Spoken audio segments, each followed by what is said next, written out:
Obviously, they've set this microphone up for someone else. Not gonna call any names. I feel like I'm supposed to do. We're going on a bear hunt right now.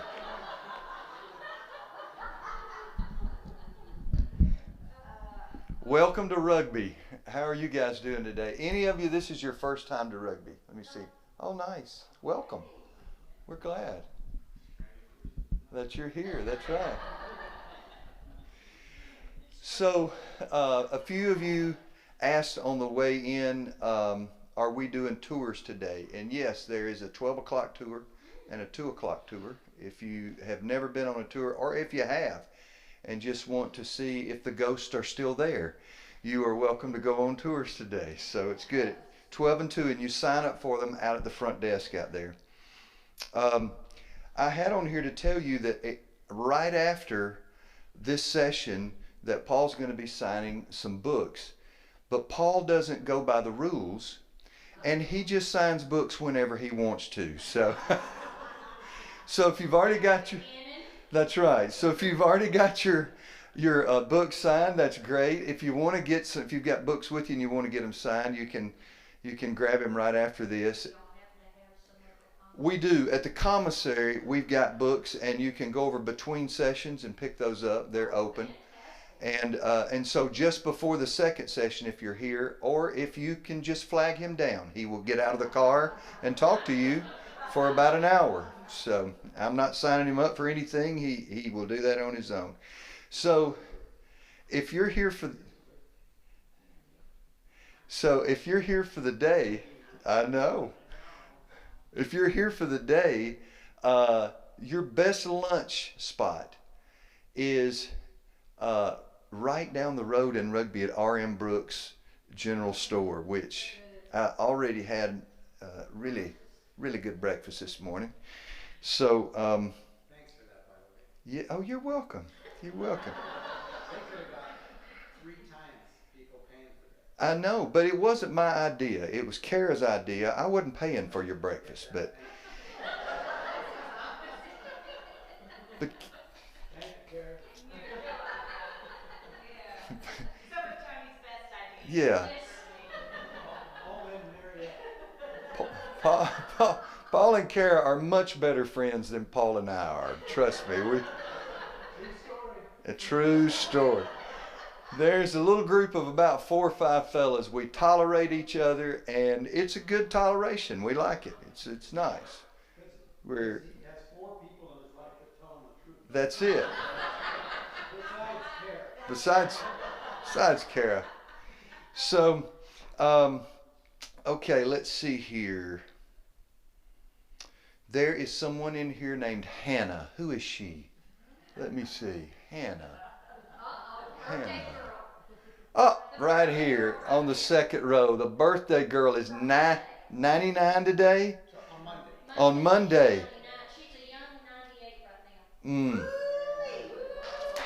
now. Well, since we won't all be here on Monday, Paul will not be talking until Monday, okay? We're going to go ahead and sing happy birthday now. Is that okay?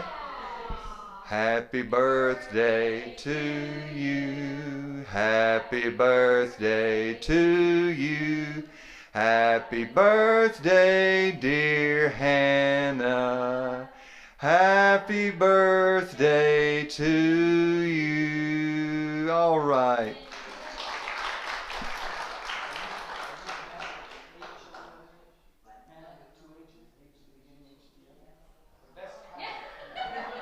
Do you have a Hannah also?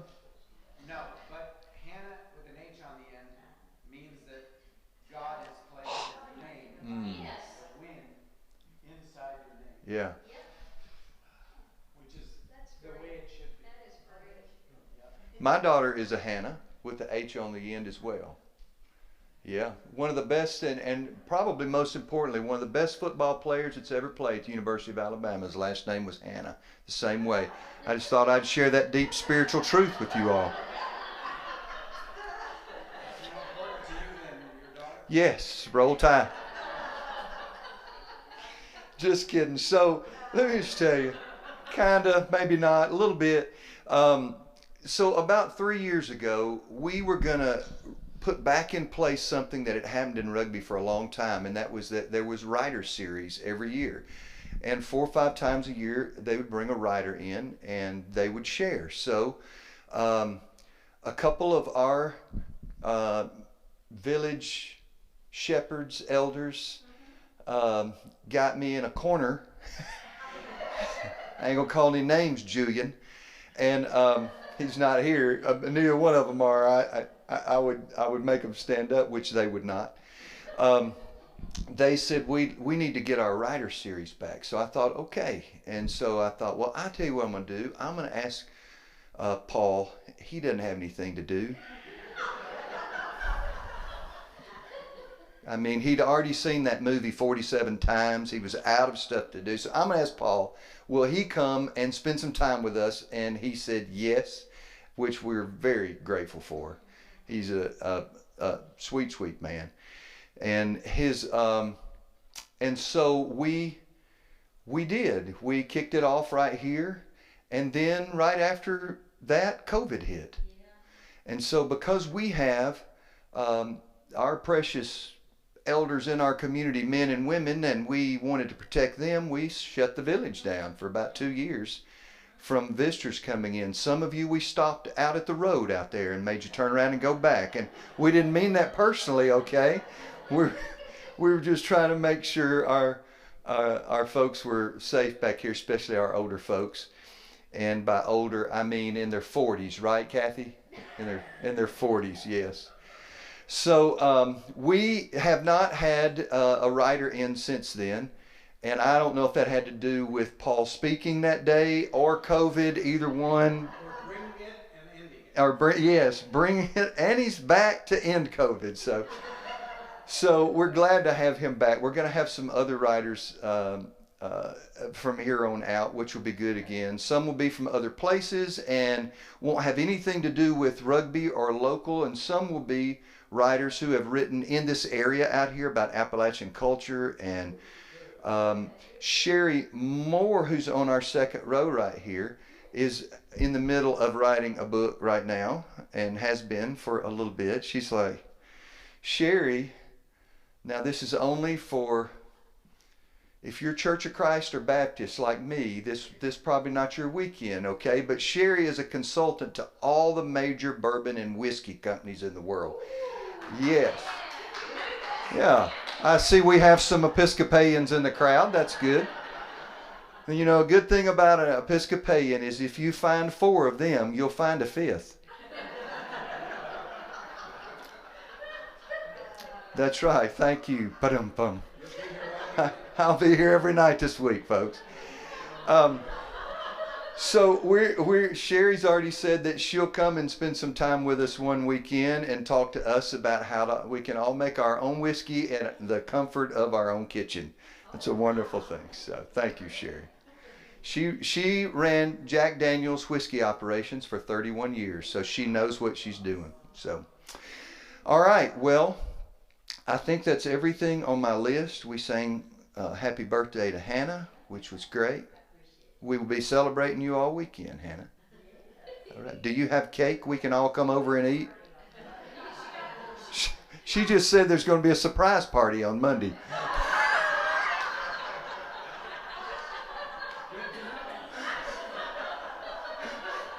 Well, we're going to act like we know nothing about it and just wander over to the house, okay?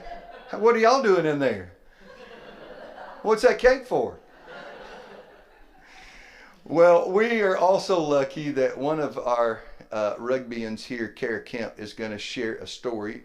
Her and Paul kind of play ping pong off of each other with messages and storytelling, and so she's going to start us off this morning. When she's done, then Paul will come right on up and share. I don't think we can take any more of my announcements or my introductions this morning. So, Kara, come on up.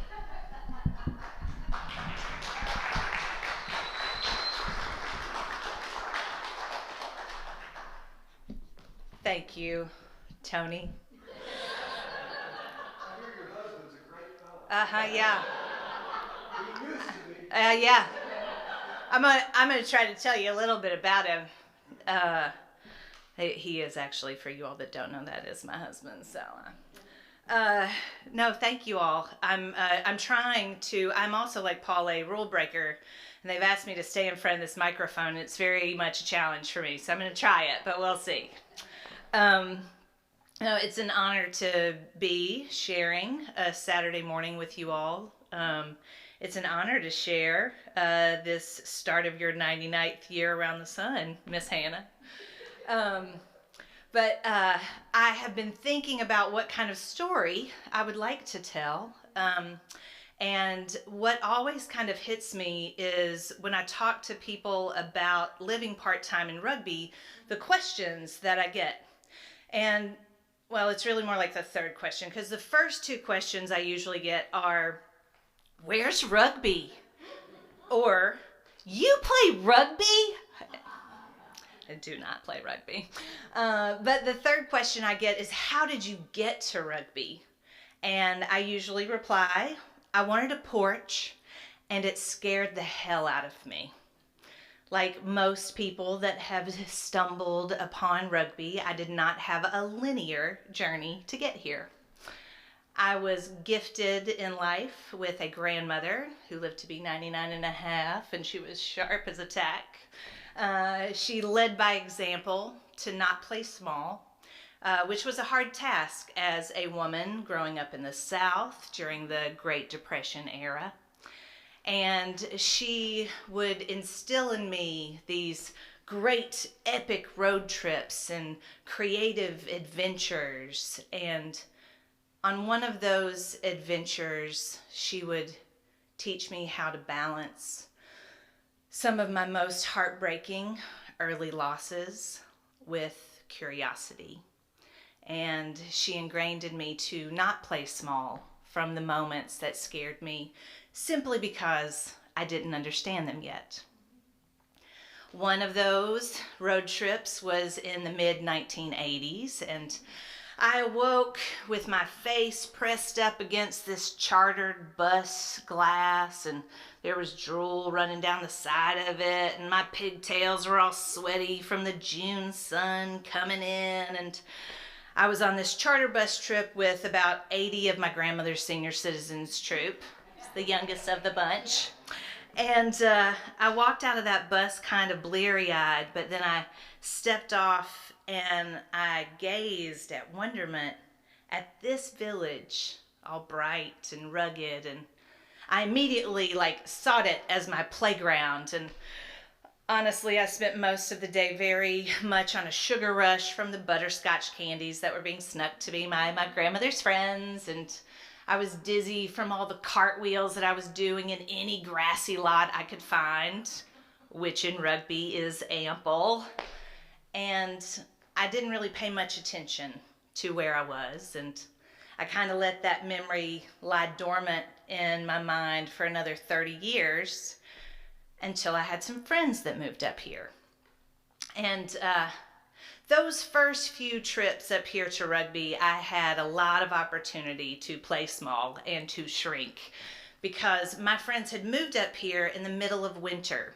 So it gets dark about 3:30, and they'd given me these directions, and I seemed to be on an endless GPS loop through Elgin. And it was like, I was like, church, gravel road, barn. Okay, here's another church, and all right, gravel road, I'm not there. My GPS is like, you have arrived at your destination. And I'm like, there's another barn and church. By the third barn, I realized it was the same church, gravel road, and barn. I was on an endless loop through Elgin. So I, lost in the woods, tearfully found one spot in the darkness where I could get this one bar of reception, and I called my friends and I was like, you have to come find me. And they, scavenger hunt, found out where I was, and they came and they brought me to their house, and I settled into their lovely home. And the first question of the many that I had afterwards was, how did you get to rugby? because I was trying to find it and I could not find it. And they told me this lovely, charming story of a drive that they took in the daytime to get here. And they'd heard from someone that there was a house for sale. And they commandeered their own viewing by jumping the porch and sitting on the back of this empty house. And they said that when they sat on the porch, they just knew that they were meant to be here. Now, as I started to spend some warmer months on the back of their porch, I started to get it. My shoulders kind of unfurled, and that morning light would come in and kind of kiss my eyelids, and I got it.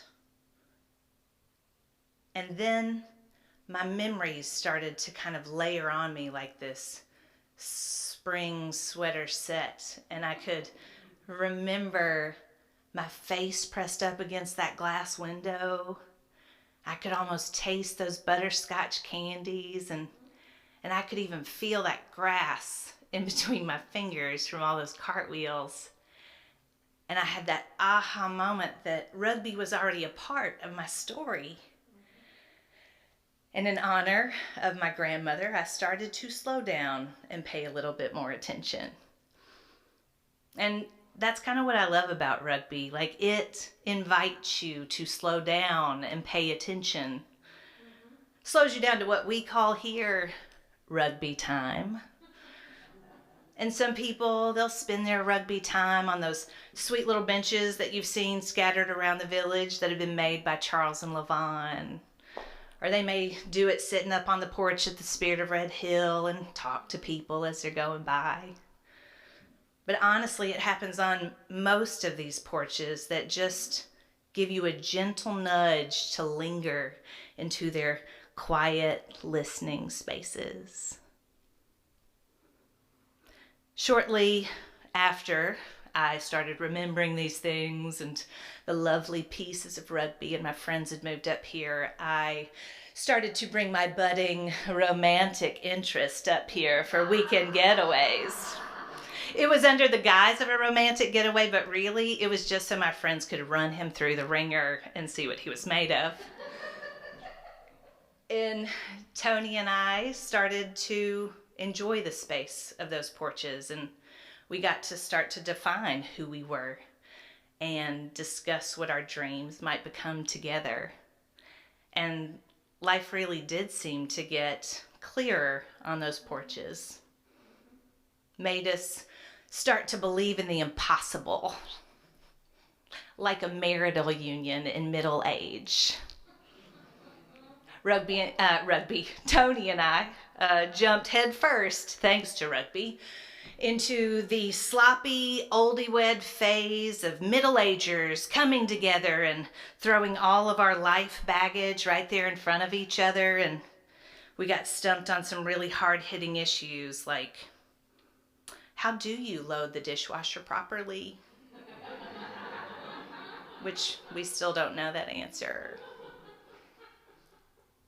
We started that first year as what I called a terrible year. And a lot of people will clutch their pearls when they hear me say that, but it was a clash of the giants trying to understand one another. And we started talking about ways to make our home represent us a little bit better. And we wanted to build a porch. And well, Tony wanted something a little more sensible, and I was going for something a little bit more dramatic. But in actuality, I just wanted a porch that could hold this 6.5-foot long swing that I'd made with my father, who had passed away, and it had ingrained in all of those boards reminders of him telling me to not play small and to keep asking those hard questions to figure life out. So there was a lot weighing on this porch, and we were up here one weekend and discussing with our friends, though if you ask them, they were probably say that they were mediating a conversation. And they decided to take Tony and take him on a drive, give him a timeout, and they came back and said, oh, we should go for a drive today. It's lovely in Rugby. And All right, get in the car. We're driving through Beacon Hill. Oh, yes, lovely. Oh, yeah, that's lovely. Yes.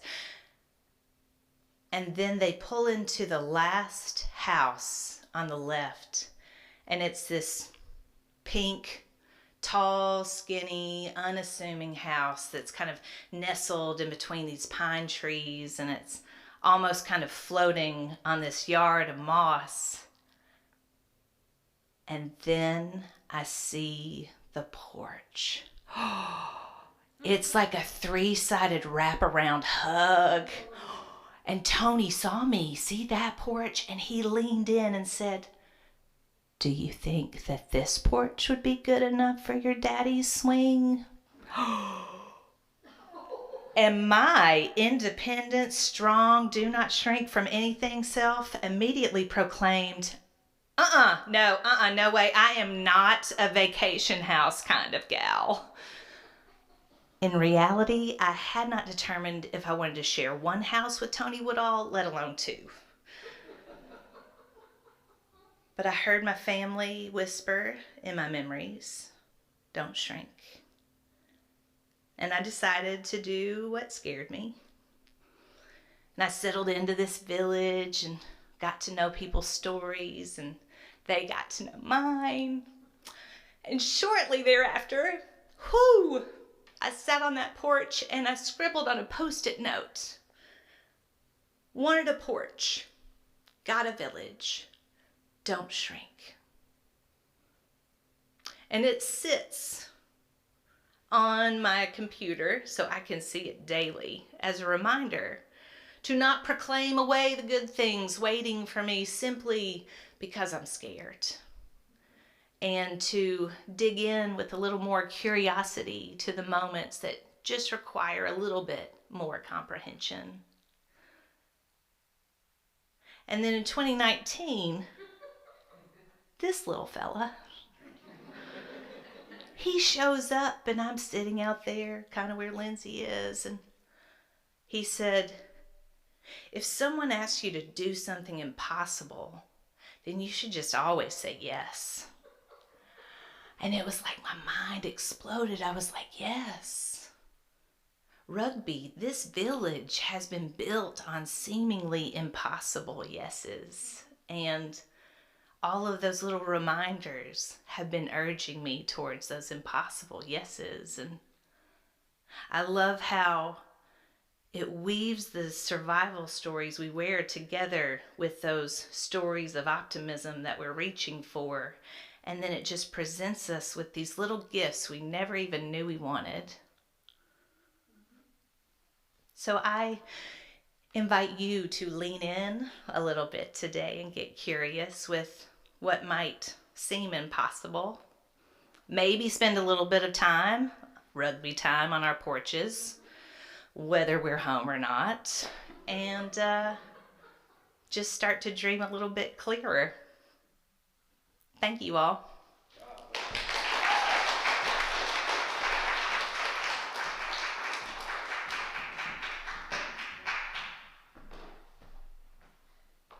Is that you, Tony?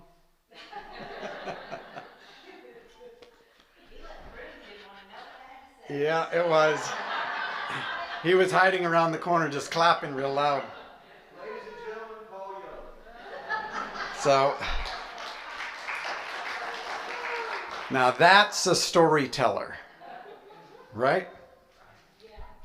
I'm a storyteller, but a different kind. I learned by lying. Liars make great storytellers. And preachers. that's true, but what's the difference? Yeah, what's the difference? So I'm so honored to be here. I had such an incredible time last time I was here. This is one of those places where they say, "Paul, I was wondering." Yes, the yes was me. And especially when you have 2 such dear friends who invite you.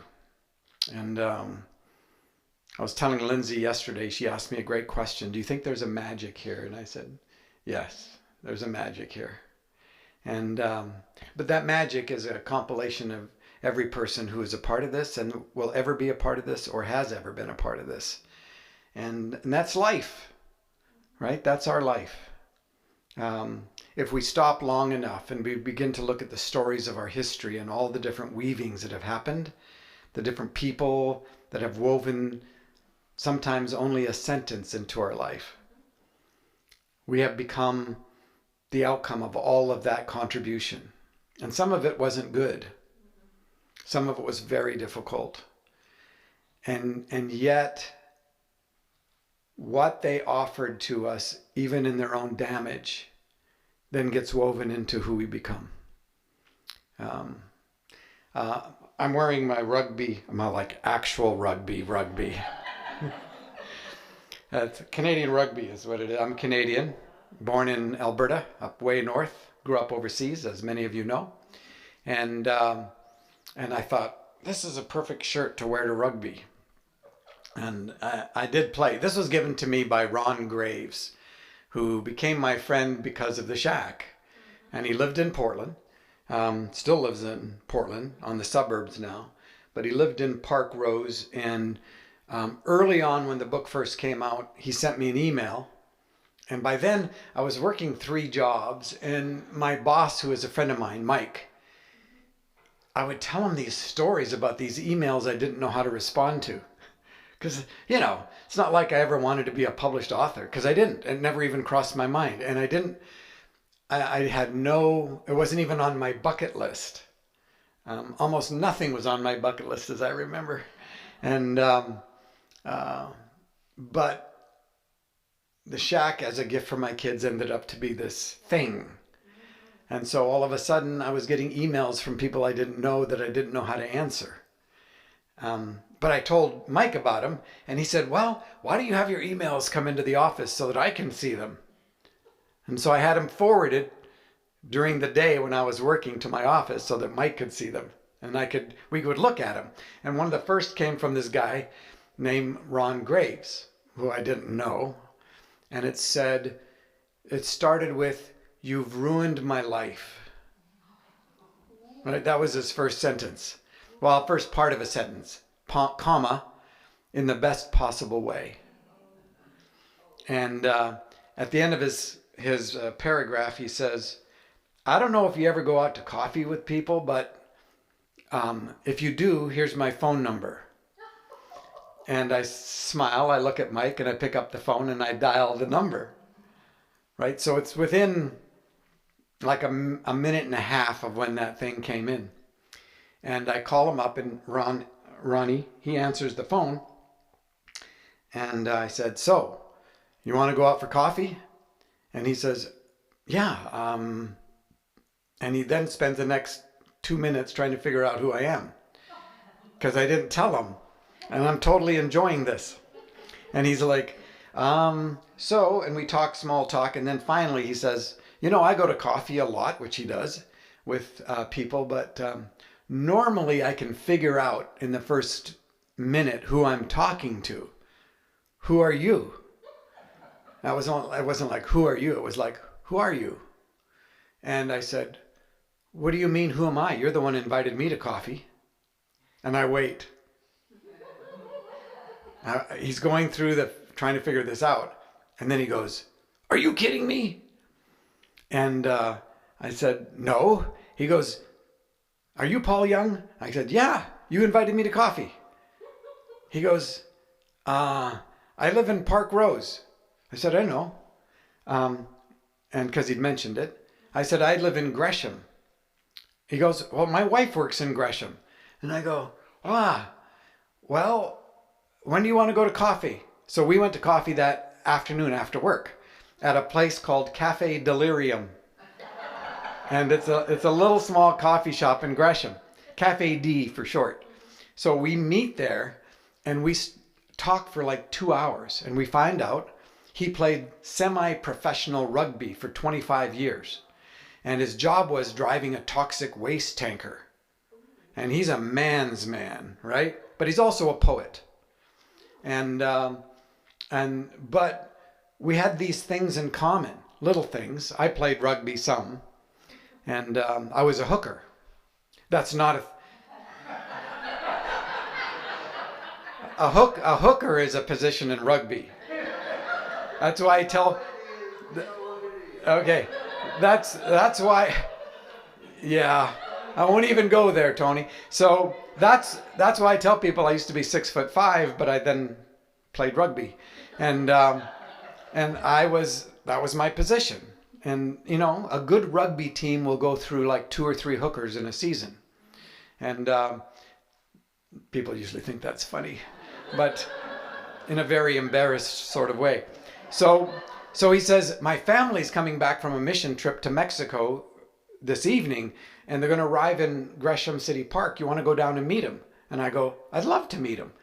So Ronnie and I go down, and we're sitting at the city park on the picnic table bench, and 2 of Ronnie's big guy friends come over.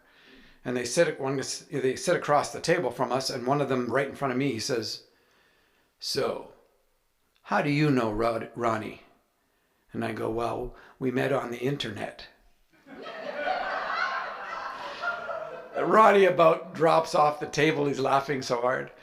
And he says, he gets himself composed. But after that, Ronnie's friends always introduce me as, this is Ronnie's Canadian hooker he met on the internet. So that's how our relationship started. About a couple weeks later, he wanted a case of books. So I met him at Park Rose post office. And he comes around the corner and he says, I got a question for you. Why a large black woman? And I mean, I've never been asked that. Only when I'm with my own people, it's usually the first question I get asked. It's usually not like, why a large, it's more like, how could you put God in your book as a black woman? That's usually how I get asked. And I say, would you rather have a big hen? Because that's in scripture, right? God is a big mother hen. But you know, as I thought about it, I just didn't think a big hen, it wouldn't have done the same thing, you know? And so I said, you think that God is like a big white guy with a long white beard? That's what you think? These are metaphors. And so Ronnie comes around the corner and he goes, I got a question. Why is God a big black woman? And I tell him, I say, one thing, I grew up in a black culture. And another thing is, when I'm with the African American community, when I'm with the black community, I'm most attracted to the old black women because they are the fabric that holds that whole culture together. And I feel at home with them. And I created the persona from a friend of mine. And I said, we were the only time I've ever worked for a church, and I was working for my age group, like 20s to 30s, was when I was like 22. And there was a large black woman who led worship. And she and I became instant friends. And one day she says to me, Paul, how come you and I are the best of friends? I said, oh, that's easy. We're the only 2 black people in this white church. And she goes, that's it. That's right. And I just have no fear of crossing those boundaries. I didn't even know that I was white till they sent me to boarding school. And I was 6 years old. And it was like a huge disappointment. And so, you know, I just didn't see color. I just didn't as a child until I was told that it mattered. And then I really struggled with it. So, and I said, so that woman has been really important to me. And her name is Renee Greenwich. And this big tough guy begins to cry. And I'm like, Ronnie, what's going on? He said, the woman who I am most indebted to in my life is named Tony Hall, who's a large black woman. And Tony Hall and Renee Greenwich were roommates. They shared a house together, right? And it's like, oh, if there was any sense that you and I were strangers, it's gone. And so Ronnie and I continued to build this relationship. I'd stop on the freeway and he'd come pull in behind me and he'd give me money for a big case of something. My favorite was that we would meet every Sunday at St. Arbuck's. And St. Arbuck's is the patron saint for staying awake in church. And so there was a big, not a mall, but a strip mall sort of thing, really near the house that Kim and I were living in. And I'd walk over on Sunday mornings, and Ronnie and I would talk for a couple hours. And then my favorite was when a cops called me up, this police officer, and he said, "Can I get a case of books?" And we met at St. Arbuck's, the same one, and we talked for a long time. He wanted to have a conversation. And then he said, "Can I get a case of books?" And I said, "Sure." So he pulls he's fully dressed, right? And he pulls his police car right behind where I'm parked, and we get out, and he's handing me money, and I'm giving a big box of something, right? And I'm thinking, I love this. People driving by won't have a clue what's going on, right? And he's buying a box of something from this guy, and the car I was in had been given to me because it had been in an accident. It was our only vehicle, and I could make it 100 yards without running out of gas. And but Ronnie and I would meet and have some really deep, great conversations. And this one Sunday, we were talking, and we were talking about, how does God see us? You know, what name does he call us by? And that's a really great question, by the way. A lot of times in the church world, we've replaced an actual conversation with a book, right? We've replaced the presence of the divine love of the Holy Spirit with the Holy Bible. And I'm not opposed to Scripture. But even Jesus says you won't find life in it. And yet it got replaced. And so when it became the Father, Son, and Holy Bible, suddenly it was no longer a communication and conversation. It was who was the most expert at defining what those words meant. And that's why we ended up with 44,000 denominations, because they can split over a single word, over some kind of rule or over a definition of something. And so it was the intelligent people or the trained people that became the ones that told us what God was saying. And I think part of the deconstruction that is happening is that people are finding out that they can actually have a conversation with God and that God dwells in them. And here's the reality. There is no one on this planet that God does not dwell within. And that bothers my people, because they're so used to us and them kind of language. And so they create all kinds of divisions over us and them, whatever us and them means to them. And they're my people. The ones that are most mad at me are my people, modern evangelical Western fundamentalists. They're the ones that have the most trouble with what I wrote. Well, of course, they haven't read what I wrote. They've just heard about it. And that's true. I was at this place I was speaking at this huge church in Texas. And Orlando, Florida. And it was like 102 degrees outside. And we pull up and we're going to the church, and there's a whole line of protesters behind an actual rope. And they're yelling, this violates the scriptures, and guy's a heretic, and all this stuff, right? So we go inside, and I'm thinking, it's got to be hot out there. I mean, I was hot just walking from a car, and 102 degrees. These guys they're going to drop dead. And there were cases of water, and so me and the buddy I was with go like, "Can we get a case of water each?" And they went, "Sure," because I'm the speaker. What are they going to say, And so we each take a case of water, and we go out to the guys protesting and start handing out water, because we don't want them to die. So I'm handing out water, and finally one of the guys says, "So, do you work here?" And I go, no, I don't work here. And they go,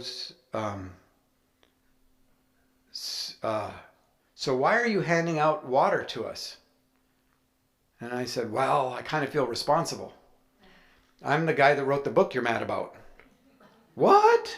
So a bunch of them gather around, start, asking us questions. And I go like, have you guys actually read the book? Not one of them had read the book.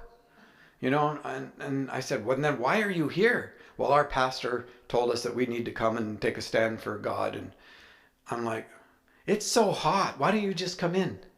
Oh, no, we can't do that. And so after about 15 minutes, and I said, well, we're going in. It's too hot to stay out here. And so as soon as I walk away from them, they're back yelling, and I'm going like, my people, you got to love them, So be careful how you talk about them, because they are my people. And so Ronnie and I are talking about, how does God see us? And one of the greatest questions you can ask God is, so how do you see me? Remember Peter, Jesus says, so who do you say I am? And Peter goes, you are the anointed one, the Christ, the Son of the living God. And Jesus laughs. He goes, flesh and blood didn't tell you that. I mean, it had to come from somewhere that was spiritual in nature. Because if you know anything about Peter, Peter, you could recognize him because he's the guy with the foot in his mouth. And in fact, about 4 verses later, he decides to go for two. And he tells Jesus he shouldn't go to Jerusalem. And Jesus says, Satan, get behind me. So he went from, this huge plateau of spiritual discernment all the way to being an accuser in 4 verses. I've done that. And so it's here you've got a conversation. And I've never heard God speak audibly, but I've sure gotten used to that little voice inside that doesn't say what I want him to say. And if we have a sense that God lives in us, it's not in an apartment in our left toe. It's in our creativity. It's in our intelligence. It's in our body. It's in the small, sweet whispers that you hear, and the small confrontive whispers that you hear. And so I'm used to having if you've read The Shack, you know that I have a very conversational type relationship with God. So we were having this conversation about, so by what name does God call me? And it doesn't have to be just one name, but once you know that name, you can withstand anything that comes from the outside that tries to name you. And we live in a world that is always trying to name you. The sexual abuse I experienced on the mission field and in boarding school, it tried to name me, and it did name me because I didn't know who I was. And so the name that I got was piece of shit. That's what I got. And I learned young that I could sell my body for the affection that I really desired, that I really needed. And then my dad, I didn't realize when I was a child that my dad didn't have a chip in him for being a father. He just didn't. And his dad, I didn't know until much later, but his dad had broken that in him before I ever showed up. And then I found out my aunt, who is 102, I'm going to visit her this summer. She's a historian. And I've got a book this thick about our family history. And she tells the good things and the horrible things. And I know my grandfather broke my dad, but I also know that his father broke him before I ever showed up. And so there's this whole legacy of broken things, broken people. And so that named me. My dad named me. And he was abusive. He was a terrible disciplinarian. And I was terrified of him. And so he named me. And when you don't know who you are from the inside, you start to look from the outside in for something, for a name. And then, abandonment named me, being brought back to Canada, not fitting into the culture. That named me. My addictions then named me. Then now social media can name you. And we live in a world where we're looking for somebody to give us a name. But if you hear God give you a name, then finally you've got a place you can stand. So I was talking to Ronnie, and as Ronnie's getting in his truck, he turns to me and he says, "Do you know who God said that I am?" And I said, "Who?" And he said, "God told me I'm his champion." And as soon as he said it, and I think many of you in here can hear that, as soon as I said that, you resonated that that's true. And I knew instantly that was true. And I said, "Well, you know who I am." And I was, I'm making it up. And I said, "You know who I am?" Ronnie says, "Who?" And I said, "I'm the court jester." Now, I haven't thought about a court jester since I was a little boy, It just came out. And he laughed. And he gets in his truck and leaves. And I take 5 steps towards home. And I hear in my heart, "No, you're not." And I'm like, I was just kidding.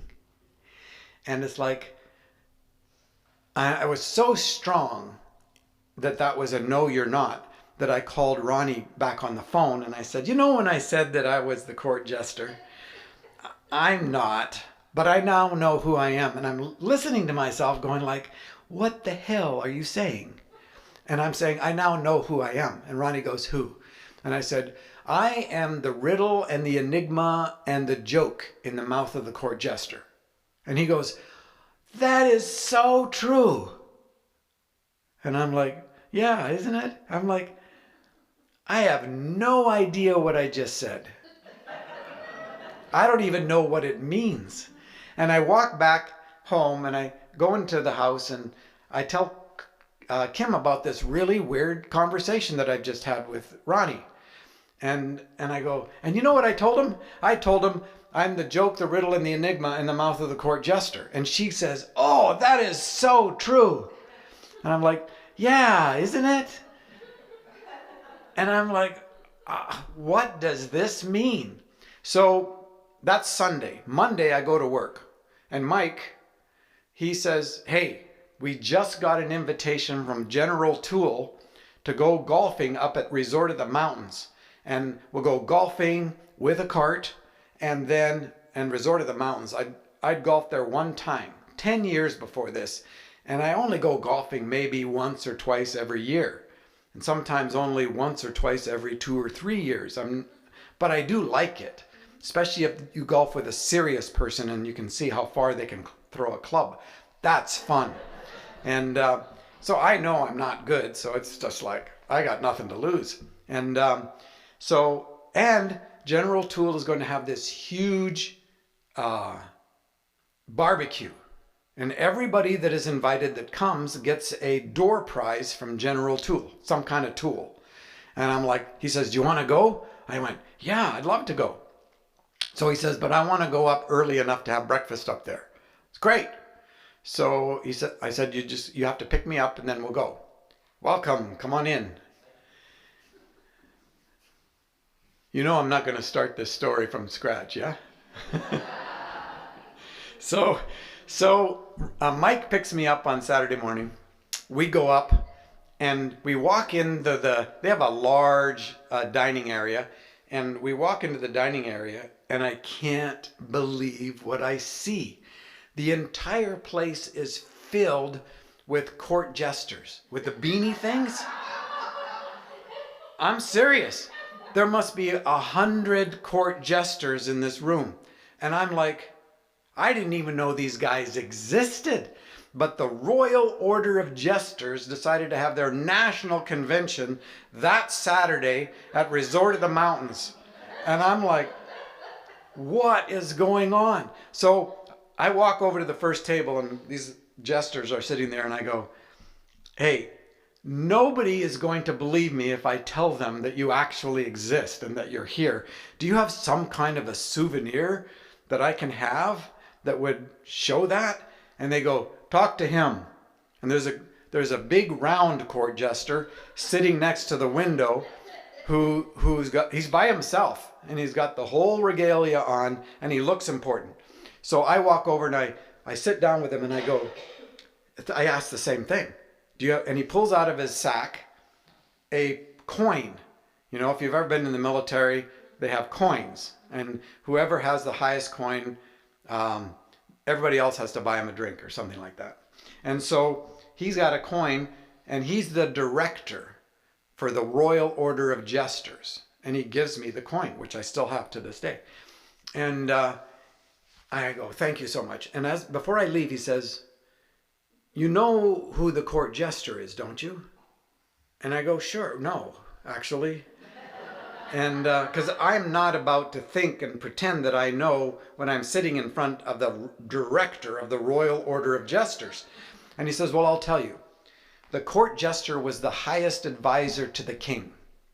And in a room where the king was and all the audience, all the people that were gathered, it was his job through any means necessary to communicate to both the king and the audience what the truth is.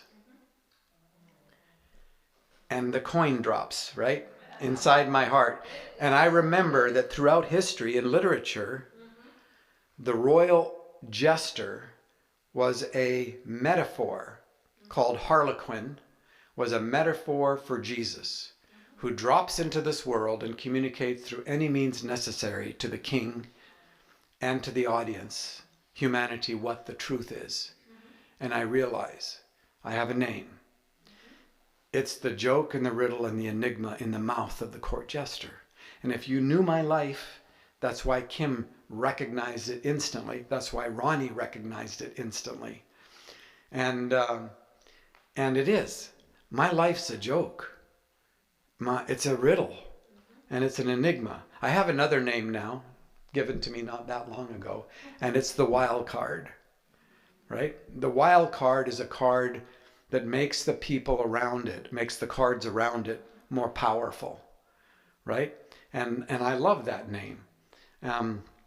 So we have this wonderful day, and the Royal Order of Jesters had this big, huge white tent that was out in the middle of the golf course.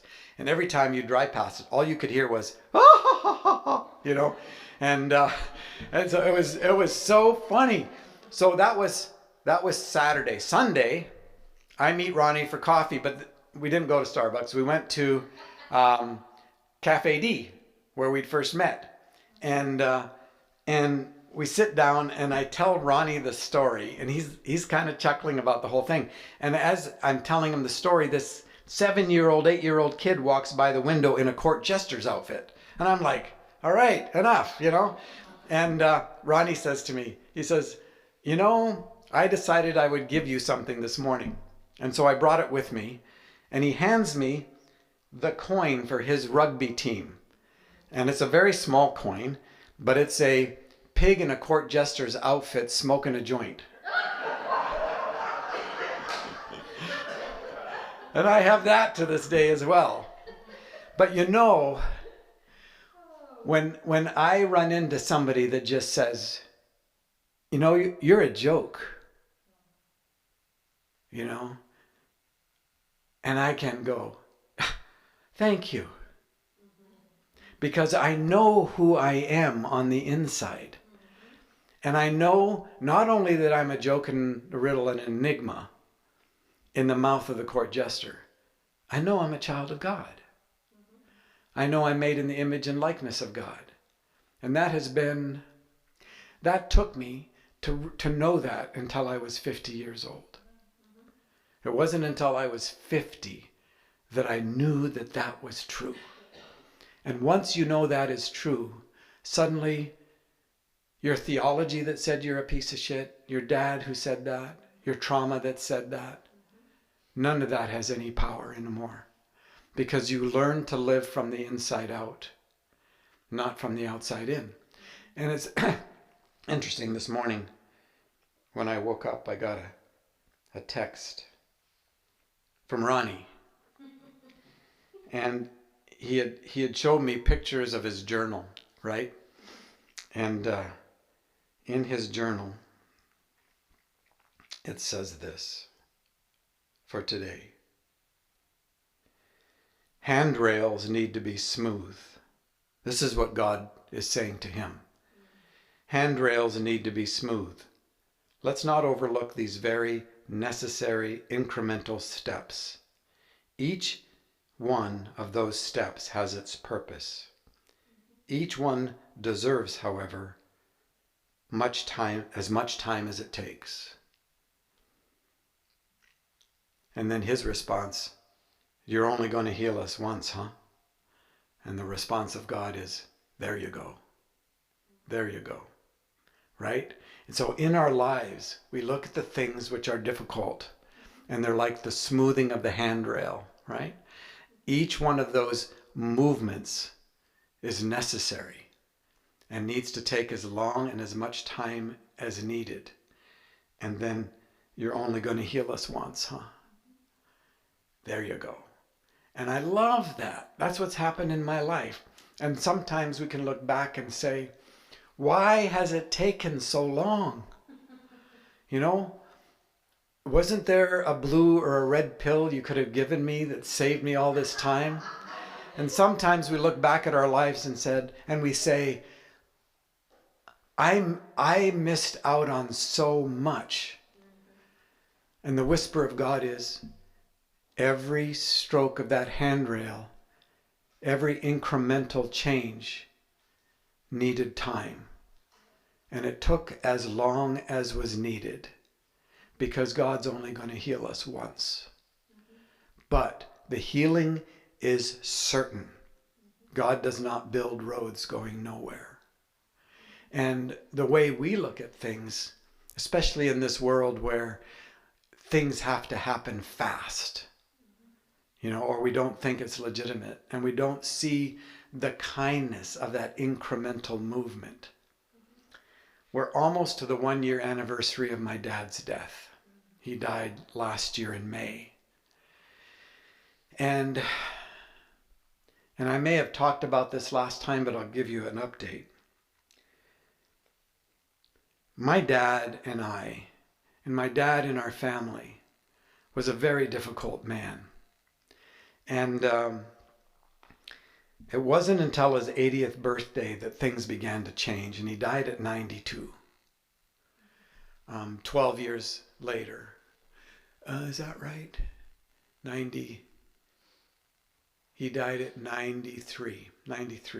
13 years after he passed, since he turned 80. And in my lifetime, up till that point, I'd gotten 3 phone calls from my dad. And they all started with, Paul, I need to tell you something. And then he would tell me about a tragedy or something. The first of those 3 phone calls was when Debbie got pregnant out of wedlock. The second of those 3 phone calls is when my brother Stephen at 18 was killed. The third of those phone calls was when my niece, my sister's first daughter, the one that she was pregnant with out of wedlock. But the third phone call was when Jennifer was killed the day after her 5th birthday. Paul, I need to tell you something. Those were my 3 phone calls. At his burial, which was very small, he didn't want a big thing, and we hadn't even put the obituary out because people would have turned out. But I said that, you know, in my lifetime. And by the time he died, I'd gotten 5 phone calls. And I said, I've gotten 5 phone calls in my life. And my brother says, well, that's way more than I got. And I was the firstborn older brother in the prodigal son's story. I was the one who tried to prove and be a perfect person so that maybe I could win the affection of my dad. And the affection of my God, because I had plastered the face of God with the face of my dad. And so I had a God who was extremely ambivalent and cruel. And even though this God declared love, the relationship was one of absolute fear of a misstep. And punishment, of course, was eternal conscious torment, which I don't believe at all and never will again. And that could be a long conversation. Took me a long time because, and this is why my people write me emails like this. Paul, I'm terrified to take the risk that God is as good as you say, and you're wrong. And my response is, so you want to live with the son of a bitch God? Is that what you want to do? You know, you want to spend eternity with that kind of God? And I say, you know what? I wrote God as good as I know how, and I can promise you I barely scratched the surface. And so my relationship with my dad, on his 80th birthday, I went to his party up in British Columbia. And sure enough, he blew it up, just like I expected him to. And it was really disappointing. And I had to get out of there. So I went for a walk. And his birthday's on December 10th. So it's winter, right? And I went, I don't even know if I wore a coat. I was so angry. And then, you know, I felt the sense of God, the Father, Son, and Holy Spirit going for the walk with me. And the arm around Papa God, around my shoulder. And they didn't say anything, and I didn't say anything for quite a while, which was very kind of them. And finally, Papa God says, you know, Paul, your dad hasn't known how to be a father for 60 years. He's not suddenly going to figure it out. And I said, I know that. And then I hear, if it's okay with you, how about if I be all that to you and more?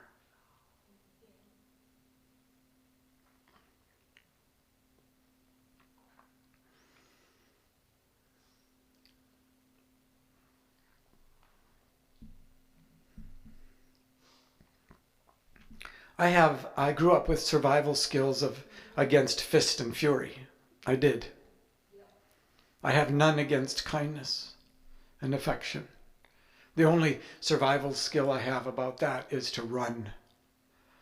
And I'd run my whole life until Kim caught me in that 3-month affair with one of her best friends. And I had to make the decision whether to run one more time.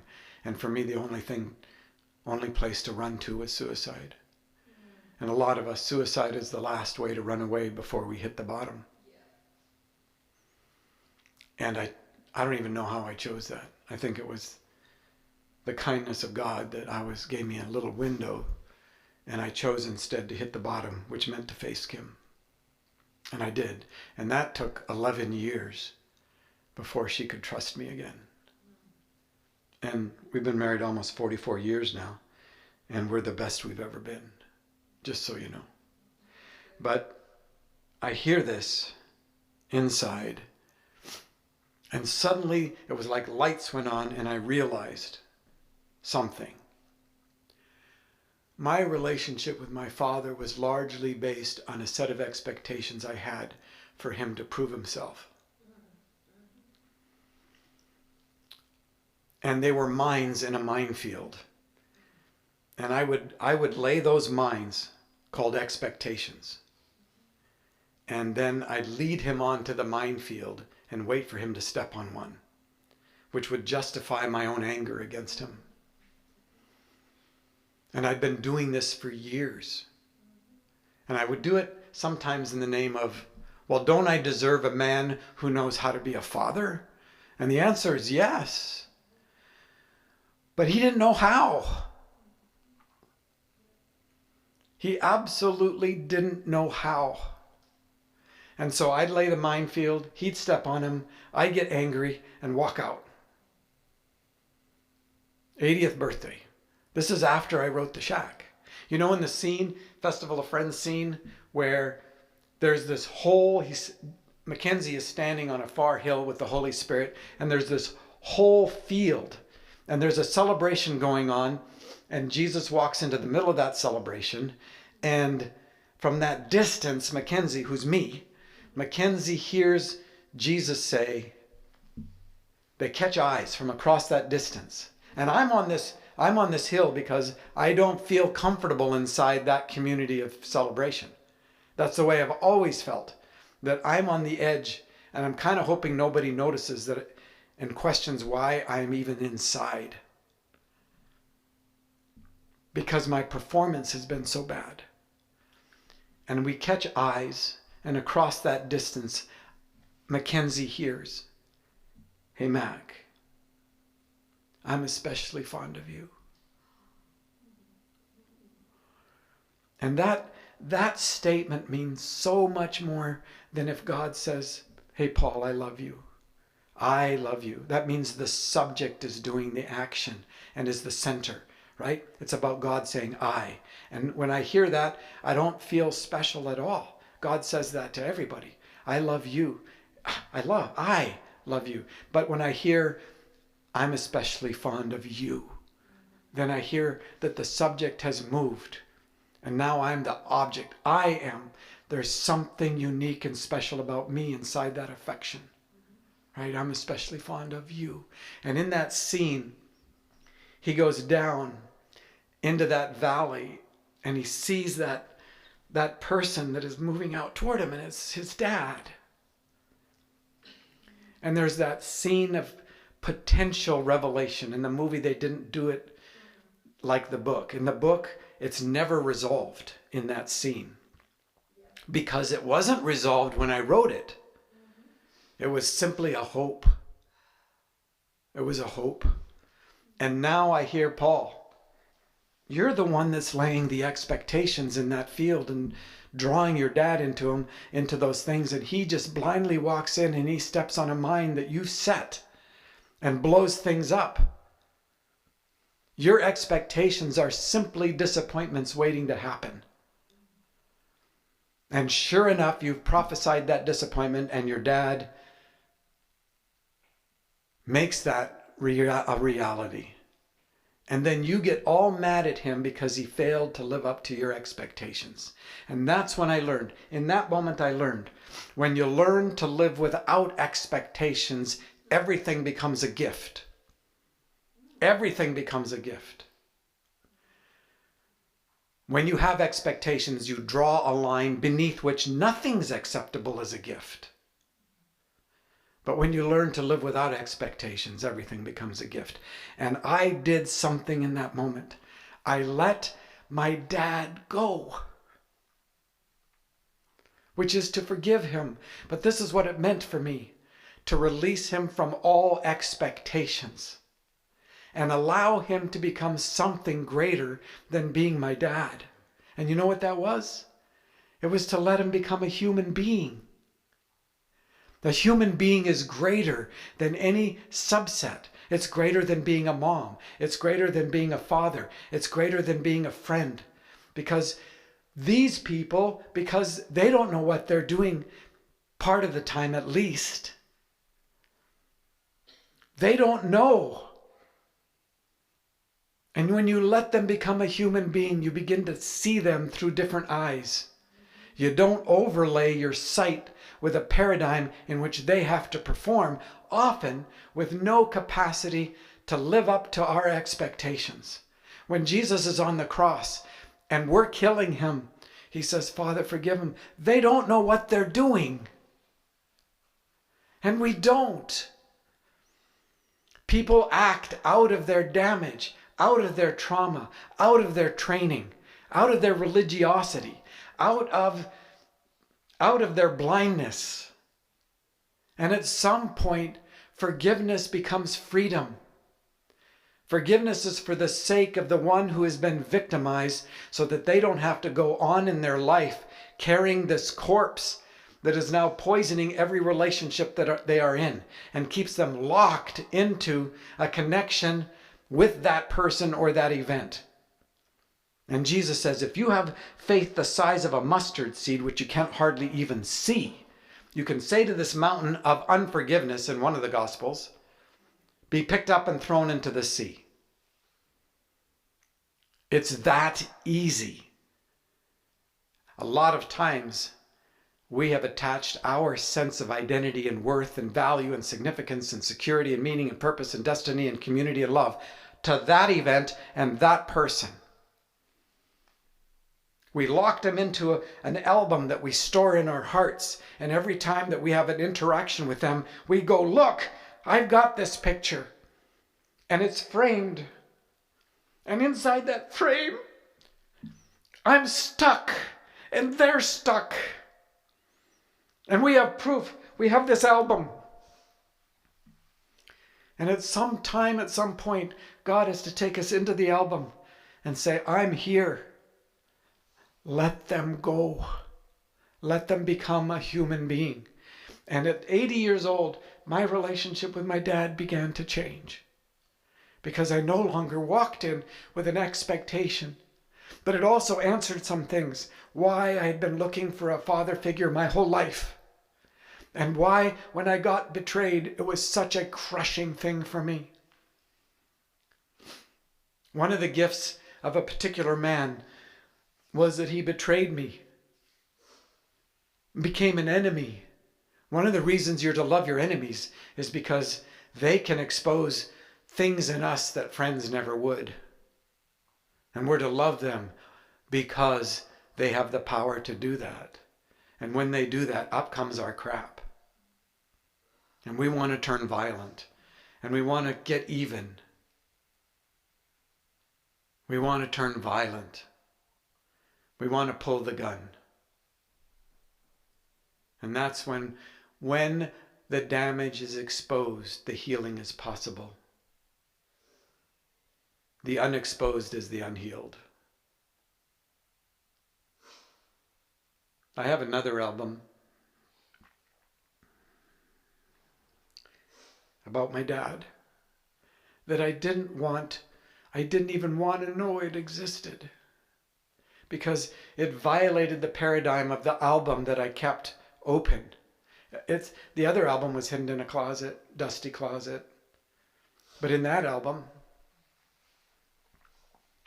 there were pictures of when my dad did good things, when he was a storyteller, when he told these unbelievably beautiful stories to his kids and their friends and grandchildren. In that album were the ways that my dad went out of his way to help people. And he did.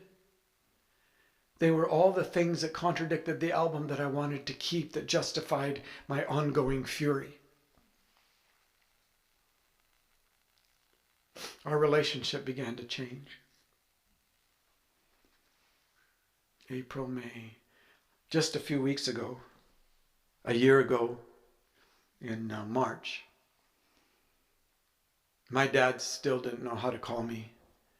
But I had no problem calling him.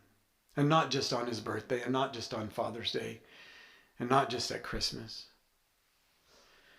But I started calling him fairly regularly.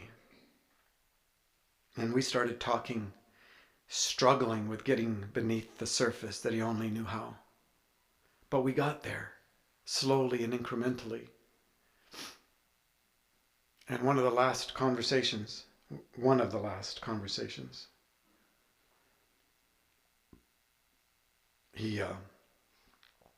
we started in the conversation, and about 5 minutes into it, he says, Paul, I need to tell you something. Yeah, Dad? Those were the trigger words, right? I need to tell you something. And he said, no, this is really important. Yeah, Dad.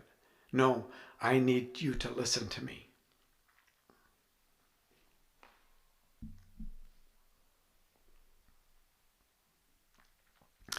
I want you to know that I am very, very, very proud of you. I'm proud of the man you are. I'm proud of the father you are. I'm proud of the husband you are. I'm proud of how you've impacted the world. And I really, really love you.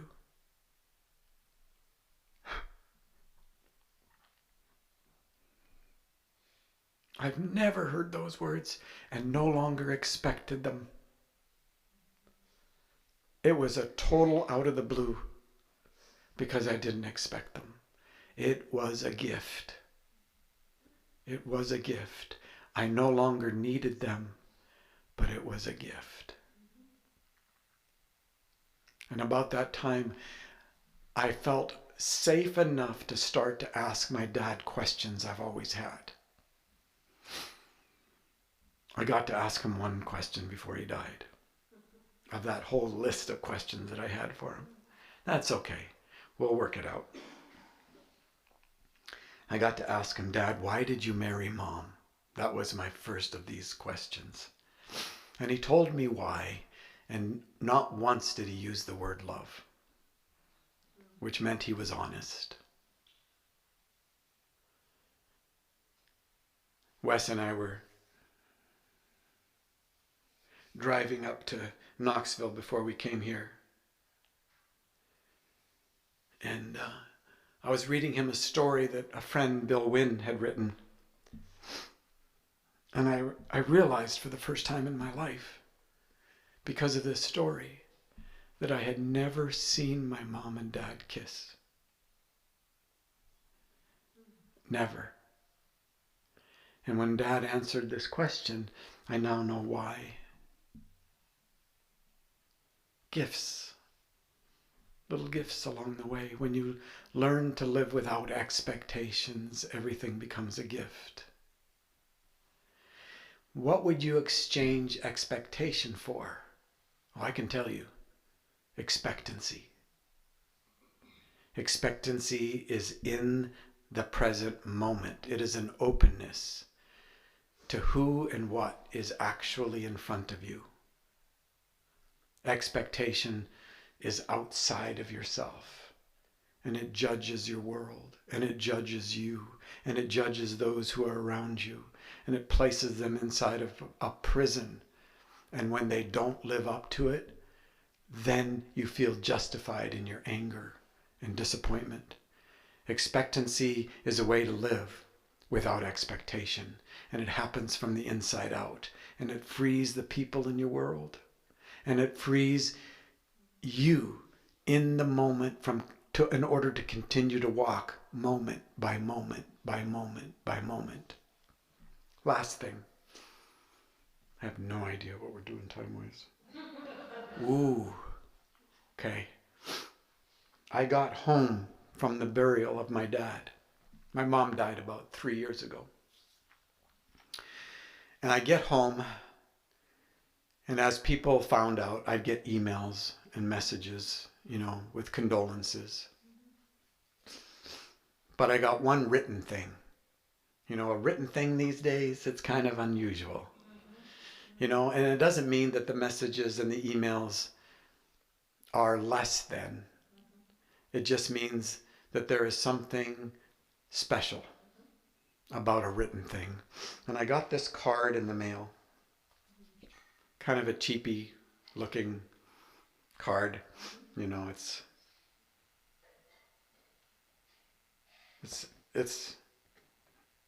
pretty plain. But on the inside were all these notes. I'm going to read them to you. From Nicholas. I'm sending my condolences and my love to you and your family. My prayers are that you remain strong and at peace, and you remain under the wings of the Most High. From Akil. Dear Paul, sending my condolences to you and your family. You're in my prayers. From Donald. Paul, dude, sorry to hear about your dad. One of the things that helped me with Maggie's passing several weeks ago was the thought of their now comfort. From Harold. Paul, my heart is with you and your family in your time of grief. Remember, it is in our times of sorrow that God holds us the closest. Love, your friend. From David. Paul, it is my prayer that God will comfort your family during this difficult time. From Terry. Today, Wes gave me the news that your father passed away, and I'm so sorry. But I thank God for the gift your father gave you in saying how proud he was of you. From Purvis. Brother Paul, my heart goes out to you and your family. Continue to be strong and hold on, my brother. May the love comfort you and console your soul. Take care. My prayers are with you. Stand, my brother, stand. From Mike. I'm so sorry to hear about your father. Please know that you and your family are in our hearts and prayers, sending good thoughts and love from our hearts. From Kevin, KB. Dear Paul, with love, my heart and prayers are with you and your family. Please be strong and very courageous. 1 Thessalonians 4:13 through 18. These are my friends on death row in Unit 2 at Riverbend Maximum Security Penitentiary in Nashville.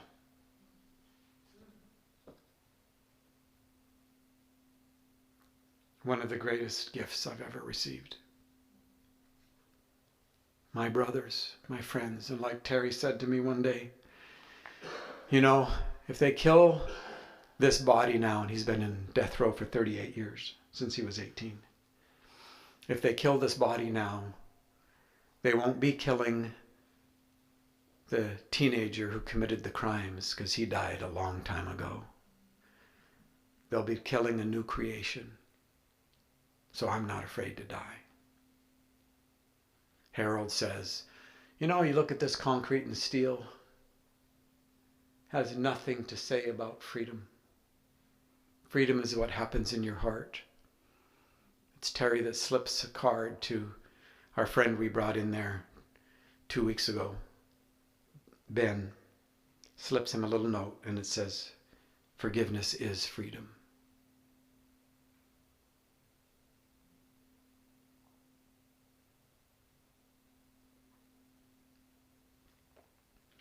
There is a kindness and affection to a God who has furious fire, who is opposed to everything in us that is not of love's kind. Everything in us that prevents us from being fully human and fully alive. That is a commitment of this love who dwells in each of you. That love is out to destroy that which is not of love's kind. We are each a burning bush. And everything that is in us that is dead wood is being burned away so that that which is living can endure. To the praise of this kindness and of this fiery fury that is not aimed at you. The fury is not. The kindness is. And the fury is aimed at everything in us that is not of love's kind. Amen? Amen. Thank you for this time. I'm so honored to be here. This is such a kindness to me and a gift. We're done.